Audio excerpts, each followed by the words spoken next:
Hello, my fashion lovers, and welcome back to my channel. I'm back with a new fashion video. So, we are fast approaching the end of the year, and it's that time of the year when we get to take our time to appreciate the beautiful things that happen throughout the year. So, in today's video, I'll be looking at the 10 best Nigerian designers that gave us the most beautiful fashion moments this year. As we all know, designers are an important aspect of fashion, literally the heart of fashion, and keep we fashion enthusiasts excited through stitches and embroidery. And in today's video, let's give them their flowers and see the best of 2025.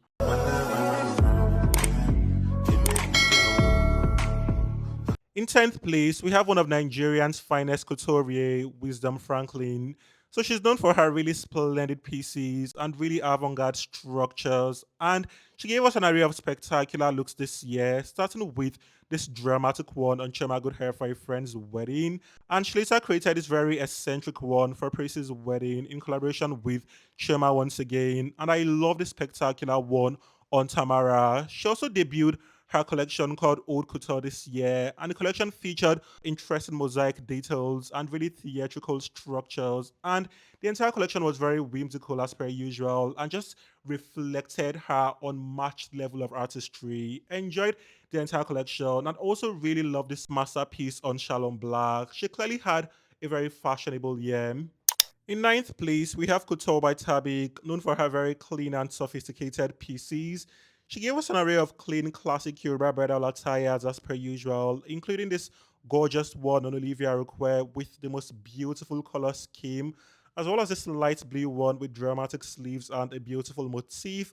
And she also got to tailor Prissy and Juma's wedding looks, which I really, really love. Super elegant. And she also stepped out of her comfort zone and gave us things beyond her regular, like this beautiful Igbo bridal wear she tailored for this bride. I enjoyed the richness of this look and the way the look completely embodied the Igbo culture and heritage. I think it's a beautiful look. She also gave us things that are beyond trad wears, like this beautiful bronzy one on this lady, as well as this one for Leona's reception. I love this look, love the cutout detail and the sparkly red fabric, and with the entire thing was beautifully rushed and draped. And I really, really love this pink masterpiece. Love the beaded bodies and the way the bodies flowed into a flamboyant skirt. She clearly outdid herself this year. In eighth place, we have House of Dova, who had her artistry on full display this year. She gave us so many amazing looks, starting with this spectacular vintage inspired look, down to this one on Chelsea, which I believe was inspired by this one we saw on Choma last year. Not even inspired, the exact same thing we saw on Choma last year, but just recreated it for Chelsea. And also gave us this glitzy aqua blue number for Praise's collaboration with Boss Diamonds. And I enjoyed the opulence that this look exuded. She was serving major Tiffany and Co vibe with the diamonds and aqua blue. And we got this striking one for her pre-wedding. Love the mermaid silhouette. And then we got this laser cut one for Tony Tone's pre-wedding shoot. And for Nashara's pre-wedding shoot, we got this sultry chocolate brown one. And for her civil wedding, we got this beautiful, sophisticated one that was tailored with silk and was beautifully pleated at the back.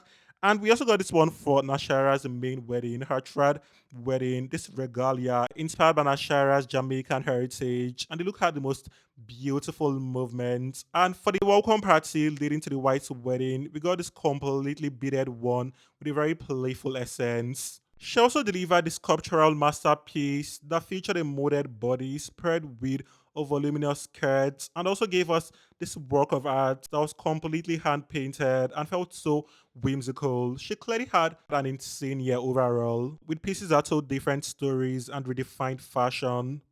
In seventh place, we have leading menswear fashion house Deji and Kola, who completely had the men on a chokehold this year. They gave us really dapper attires and really regal pieces. And we also got some pieces that were deeply rooted in culture, but spiced up with a contemporary flair. I mean, they literally debuted an entire collection that paid homage to different Nigerian tribes and redefined Nigerian traditional pieces. I really, really enjoyed the collection. They also debuted a more contemporary collection called Under Construction, but this one played with more modern pieces and had a completely different vibe in comparison to the Mona collection. But I enjoyed this one as well. And they had so many major fashion moments this year in collaboration with Akin Faminu. Akin had so many insane looks this year, and majority of them were designed by Deji and Kola. Deji and Kola clearly had an incredible year. Next, we have Aghomi, who had an array of really rich pieces, and I really enjoyed majority of the pieces she served us this year. Starting with this flamboyant number she tailored for herself, down to this one with a very appealing texture, as well as this one inspired by the Benin culture. I really enjoyed this look from start to finish, from the embroidery down to the structure, and then this master piece we got on Choma. It's such an amazing regalia, and I love the level of intricacy she puts into tailoring this one. She and Choma also collaborated on so many other iconic looks this year and completely had fun with so many fun fashion elements. And she also collaborated with Tony Tone and Taye this year for a few of their wedding looks, including this one for their pre-wedding and this one for their trad wedding. And we also got this one on Mide. I loved the way Mide was glowing for the god's hair. She was giving me contemporary Cleopatra hair, which I was really living for. And my absolute favorite piece from her this year would have to be this one she tailored from Mercy. I feel this one was beyond, honestly. This one was incredibly good. She completely outdid herself here. Such an incredible look. She clearly had an incredible year overall, and she's clearly one of the best designers of the year. So now for the top five, we have Mazelle Bridal in fifth place, known for her very soft aesthetic and feminine silhouettes. And she served us lots of really eccentric bridal pieces this year, starting with this sort of the constructed one for Olivia Request's civil wedding, down to this vintage inspired ivory silk robe, as well as this whimsical ball gown on Olivia Request again, and this very edgy wedding gown, and this fairy tale coded gown on Prissy. She also tailored Tammy's custom hand fan as well as Tammy's Ashebi Girls pieces, and she also tailored this masterpiece for Simi Sonia, which I completely enjoyed, as well as this pink number for this bride, which was so beautiful and very unusual. She clearly had a very fashion field year. Next, we have the House of Marvee, known for their very intricate details and mind blowing pieces. And they gave us lots of interesting pieces this year, starting with this one on Nonye that was adorned with emerald and amethyst details that made the entire look reflect beautifully, down to this stained glass mosaic inspired piece, as well as this one on Prissy with the most flattering silhouettes and really intricate details. We also got something quite similar on Tony Tone, but hers had a completely different structure and a more vibrant color scheme. And I love the way the silk fabrics peeled out at the hem of the dress. I also like this one on Nashira that was inspired by the Caribbean Curacao Sea and reflected the beauty of the Curacao Sea with really intricate details. And speaking of sea, we also got something quite similar, also inspired by a sea, but this one was adorned with pearls and was beautifully draped and crafted. And we also got this really majestic floor length piece with high slits with a detachable train and this web inspired look. The Marvee brand clearly had our jaws on the floor the entire year. In third place, we have Tubo Bereni, who was on fire this year like every other year, and she gave us so many masterpieces. Starting with this one she gave us earlier this year for a friend's wedding and was adorned with a tulip flower, down to this one on the Queen that was draped with an Ashoke shawl for an Afrocentric essence, as well as this really unique wedding gown on Shalom Black and this gorgeous maiden look that was intricately beaded, as well as this one on Beverly Naya with its famous bodies that has become a staple of hers, and this iconic one on Richard Dominic for Richard Dominic's Golden Jubilee. And for Richard Dominic's birthday dinner in London, she tailored this floral masterpiece, also inspired by its tulip flower, and had a very beautiful color scheme. And she also tailored this very incredible one for this bride, and literally had the bride glowing for the god's hair, and also had Kenneth's glow dripping gold in this masterpiece and this beautiful blushy pink dress, which is probably my favorite piece from all her pieces this year. I enjoyed this look, from the embroidered love letter from the lady's husband at the hem of the dress, down to the embroidered heart detail at the back of the dress to signify love, and the very unusual neckline and beautifully beaded bodies. The entire look was so spectacular. Tubo clearly did her thing this year.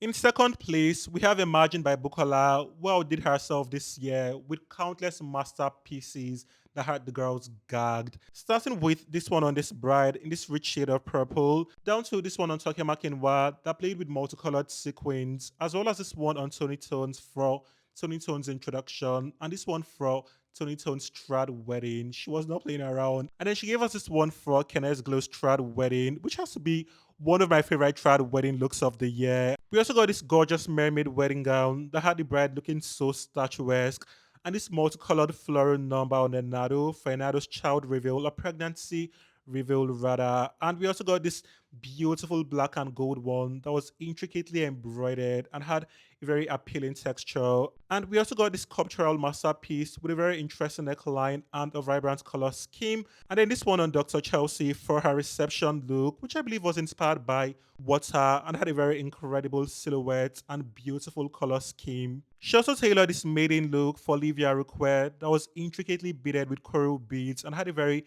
Afrocentric essence, and this magnificent one for Tony Tone's after party. I also like this very sexy one she gave us with a halter neckline and a risque high slits, and she crowned the look with this beautiful bubble detail. For the MVCA, she gave us two incredibly beautiful dresses that exuded couture at its finest, and we also got this one on Take Makinwa very recently, this striking red number with very dramatic silhouette. For Sean Farquhar's wedding, we got this classic vintage inspired ensemble, and she also tailored this very sacred assemblage for this stunning bride. And she clearly took over this year and completely had us fed the entire year. Saving the best for last, in first place, we have the queen herself, Veekee James. Vicky completely shattered glass ceilings this year and redefined fashion. She gave us so many jaw dropping looks and completely had our jaws on the floor the entire year, starting with this one for Olivia Request Trad Wedding, which was tailored with a custom fabric that was custom made by the Veekee James team at the Veekee James Atelier. And it's not very natural for designers to custom make their own fabric. I think this was the very first time she even got to do something like that. So the fact she even got to custom make her own fabric, a completely beaded fabric with her own team, is just incredible, honestly. And I enjoyed the very striking bodies of this dress. I also like this one she gave us for the AMVCA. I feel this look completely pushed boundaries and redefined fashion and was completely on theme as well. I enjoyed this look. Also love this one on Chema Good Hair that was inspired by Obab Wire, another look that completely redefined fashion and reflected her technical brilliance. I love this look on Chema. Also love this one on this bride. It's a very contemporary take on the traditional Igbo attire and looked so sensational. For Nashaira, she tailored this beautiful dress that cuts the light and radiated beautifully, and also tailored this insane masterpiece with web details and floral details. And this look was crafted so meticulously and glowed beautifully. We also got this sultry one on Hilda Bassi for her 30th birthday, and this very eccentric one on Tomike for her annual party called Party with Olori Abi. She also designed this really youthful wedding gown for Christy and had Tony Tone dripping pearls in this masterpiece, and also crafted this very enchanting look for Nashara's after party, as well as this glitzy masterpiece for this bride, and also got to tailor Shadi's trad wedding looks, including this one inspired by Peacock and this beautiful neutral one. She clearly blinded us with glitz this year and gagged us with avant-garde structures. So we've come to an end of today's video, and these are the 10 best Nigerian designers of the year. I would like to know your thoughts in the comments. Is there anyone you think I missed out on, or would you like to arrange the list differently? Be sure to let me know your thoughts in the comments. If you enjoyed this video, be sure to give this video a thumbs up to help the algorithm push it to more audience. And if you are yet to subscribe to my channel, do not forget to subscribe to my channel. If you're a returning subscriber, a big welcome back. Thank you for always sticking with me. Bye for now and see you in my next video. Over.